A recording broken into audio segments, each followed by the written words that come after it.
ఎందుకంటే టీవీ ఛానల్స్లో కానీ ప్రజా వేదికల మీద ప్రభుత్వం తరఫున వాదన వినిపిస్తున్న వాళ్లకు కొంత సమాచారాన్ని అందించాలి ప్రభుత్వం తరఫున అనేది మా ఆలోచన.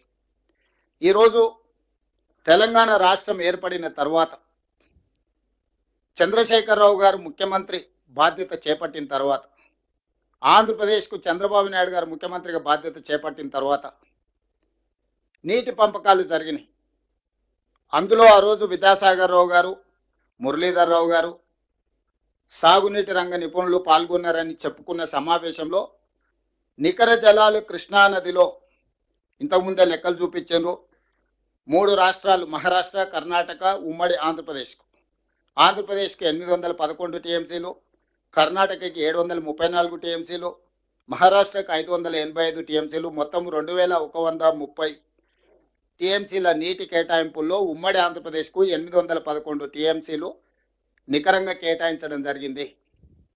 ఉమ్మడి రాష్ట్రం ఉన్నప్పుడు, రాష్ట్ర విభజన చర్చ జరుగుతున్నప్పుడు ఉమ్మడి ఆంధ్రప్రదేశ్లో కృష్ణా బేసిన్ మీద నిర్మించిన ప్రాజెక్టులకు ఏ ప్రాజెక్టు ఎన్ని నీళ్లను వాడుకుంటుందో కిరణ్ కుమార్ రెడ్డి గారు ఉన్నప్పుడు ఒక లెక్క తీసిండ్రు.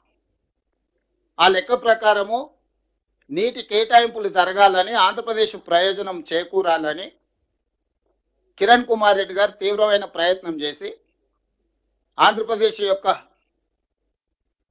నీళ్ళ హక్కులను సాధించాలని కిరణ్ కుమార్ రెడ్డి గారు ఆనాడు ప్రభుత్వంలో ఒక లెక్కలు తీశారు. ఆ లెక్క ప్రకారము 512 టీఎంసీలు ఆంధ్రప్రదేశ్కు సంబంధించిన ప్రాజెక్టులకు, తెలంగాణలో నిర్వహించబడుతున్న ప్రాజెక్టులకు 299 టీఎంసీలు ఈ లెక్క ప్రకారం వారు ఒక లెక్క తీసిండ్రు 2013లో.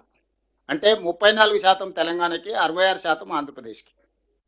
తెలంగాణ రాష్ట్రం ఏర్పడిన తర్వాత కేంద్ర ప్రభుత్వం ఏర్పాటు చేసిన లేదా జరిగిన చర్చలలో పాల్గొన్న చంద్రశేఖరరావు గారు, హరీష్ రావు గారు ఈ 34, 66% మేము పంచుకుంటామని చెప్పి ఒప్పందం చేసుకున్నారు. మొదట 1 సంవత్సరం కోసం చేసుకుంటున్నామన్నారు. 2వ సంవత్సరం పోయి మరొక సంవత్సరానికి పొడిగించారు. 3వ సంవత్సరం పోయి మరొకసారి పొడిగించారు. ఇక 2020లో పోయి చంద్రశేఖరరావు గారు అసలే ఓపిక లేని మనిషి, పెద్దల కేశవరావు గారికి బాగా తెలుసు. ఎవడొస్తా ఊకే మళ్ళీసారి ఇక మళ్ళీ వచ్చేదే లేదు. ఆ Krishna water tribunal, Bachawat tribunal ఫైనల్గా నీటి కేటాయింపులు జరిగే వరకు ఇక మళ్ళీ వచ్చేది లేదు. ఒకటేసారి వన్స్ ఫర్ ఆల్ సంతకం పెడుతున్నా ఇక 512, 2299 లాగా మేము వాడుకుంటాం. ఇంకా ఊకే మళ్ళీ మమ్మల్ని విలువకరి, ఊకే నా డిస్టర్బ్ చేయకరి, ఫామ్ హౌస్లు ఉంటాయని చెప్పి క్లియర్గా 2020 సంవత్సరంలో సంతకం పెట్టి శాశ్వతంగా తెలంగాణకు 34%, ఆంధ్రప్రదేశ్కు 66% కృష్ణా నదిలో నీటి కేటాయింపుల మీద సంతకం పెట్టి పర్మనెంట్గా వాళ్ళకి హక్కు ఇచ్చిండు. దీనివల్ల ఈరోజు మీరందరూ గుర్తించాల్సింది, ఈ బచావత్ ట్రిబ్యునల్ ఎప్పుడు వేసిండ్రు అనుకుంటున్నారు? 2004లో వేసిండ్రు. 21 సంవత్సరాలైంది ఈ రోజుకు లెక్కేస్తే. బ్రిజేష్ ఫస్ట్ బచావత్, రెండవది బ్రిజేష్ ట్రిబ్యునల్ని అపాయింట్ చేసింది కృష్ణా నది మీద నీటి పంపకాల కోసము 2004లో వేస్తే ఈరోజు 2026కు వచ్చినాం. 21 సంవత్సరాలైనా ఈ నీళ్ల మీద జడ్జిమెంట్ రాలే. ఇంకా ఎన్నేళ్ళకు వస్తుందో దానికి లెక్కలేదు.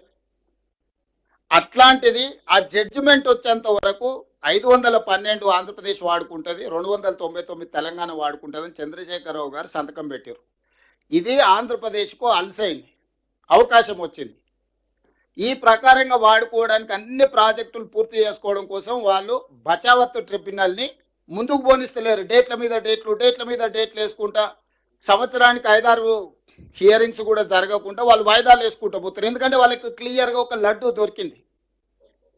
మనమే సంతకం పెట్టి 512 టీఎంసీలు ఆంధ్రప్రదేశ్ వాడుకోవడానికి మేము ఒప్పుకుంటున్నాం, 299 మాత్రం మేము వాడుకుంటామని మన సంతకం పెట్టించిన తర్వాత ఇక డిస్ప్యూట్ సెటిల్మెంట్ ఆంధ్రప్రదేశ్ ఎందుకు ముందుకు వస్తుంది?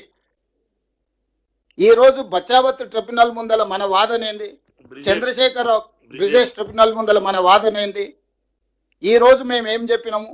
అంతర్జాతీయ జల విధానంలో పరివాహక ప్రాంతం ఎంతైతే ఉంటుందో అంత ప్రపోర్షనట్ షేర్ తెలంగాణకి ఇవ్వాలి.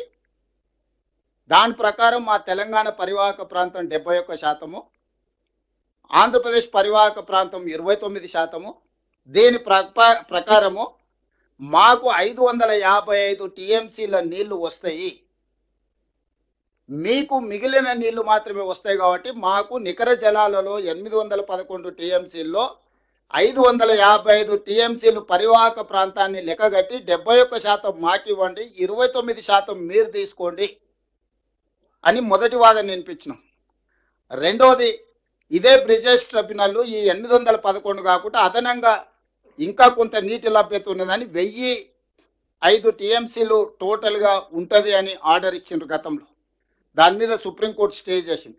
ఒకవేళ 1005 టీఎంసీలు కృష్ణా నదిలో నీటి లభ్యత ఉమ్మడి ఆంధ్రప్రదేశ్కు ఉంటే 763 టీఎంసీలు తెలంగాణకి ఇవ్వండి, మిగతా 287 టీఎంసీలు మాత్రమే ఆంధ్రప్రదేశ్కి ఇవ్వండి అని చెప్పి రెండో వాదన మనం వచ్చినాక వినిపించినాం.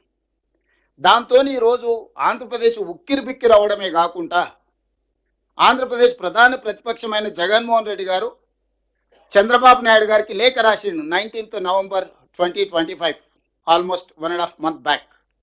ఏమని? తెలంగాణ సమర్థవంతంగా కృష్ణానది జలాల నీటి కేటాయింపుల మీద వాదన వినిపిస్తుంది, మీరు ఎక్కడ కూడా వాళ్ళని ఎదుర్కోలేకపోతున్నారు. దీనివల్ల ఆంధ్రప్రదేశ్కు మేము సాధించిన, చంద్రశేఖరరావు గారిని మేము మేనేజ్ చేసి సాధించిన నీటి కేటాయింపులు కూడా ఈరోజు తిరిగి తెలంగాణకి వెళ్ళిపోయే ప్రమాదం ఉందని ఈరోజు జగన్మోహన్ రెడ్డి గారు అధికారికంగా చంద్రబాబు నాయుడు గారికి లేఖ రాసిండు.